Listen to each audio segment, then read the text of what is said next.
তো আমার নতুন স্টারবাক্সের সিপারে করে তো আমার ফেভারিট কোল্ড কফি খেয়ে আজকের সকালটা স্টার্ট করলাম।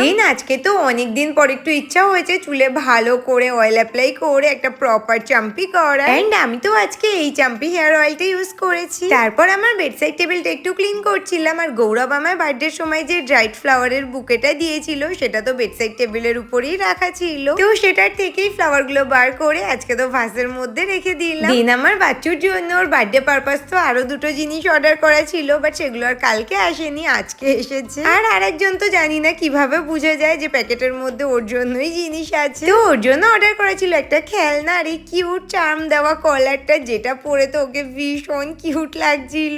স্নান টান করে তো রেডি হয়ে নিয়েছি, বাট হেয়ার ওয়াশ আর করিনি, কারণ ভাবলাম যে পার্লারে গিয়ে একদম ভালো করে একটা হেয়ার ওয়াশ করিয়ে আসি। আর শুধু হেয়ার ওয়াশ না, আমার একটু হেয়ার ট্রিমও করানোর ছিল, তাই বাড়িতে কষ্ট করে আর হেয়ার ওয়াশ না করে একবারে পার্লার থেকেই দুরকম করিয়ে নিলাম। আর আমার সাথে সাথে তো গৌরবও করিয়ে নিল একদম ফ্রেশ একটা হেয়ার কাট। আর তারপর তো পার্লার থেকে বেরিয়ে ব্লিঙ্কিট থেকে আমরা অর্ডার করে দিয়েছিলাম দুটো ফেরারো রোসার, আর তার সাথে দুটোই ড্রাই ফ্রুটস এর গিফট প্যাক। কারণ কালকে তো ছিল আমাদের তুরতুরির জন্মদিন, তো ওর জন্মদিন উপলক্ষে ওর ডাক্তার আর ওর জন্য সব জিনিস এখান থেকে কিনি, তাদের জন্য এই গিফট ব্যাগ দুটো প্যাক করে নিলাম। আর তারপর তো একবারে চলে আসলাম পেট কেয়ার শপে, আর পেট কেয়ার শপ থেকে আমার বাচ্চুর সব বন্ধুদের জন্য কিছু খাবার নিয়ে চলে আসলাম ওদের সাথে দেখা করতে। তো ফার্স্টে তো ওরা মাত্র 3 জন ছিল, বাট তারপর তো এক এক করে সবাই চলে এসেছিল।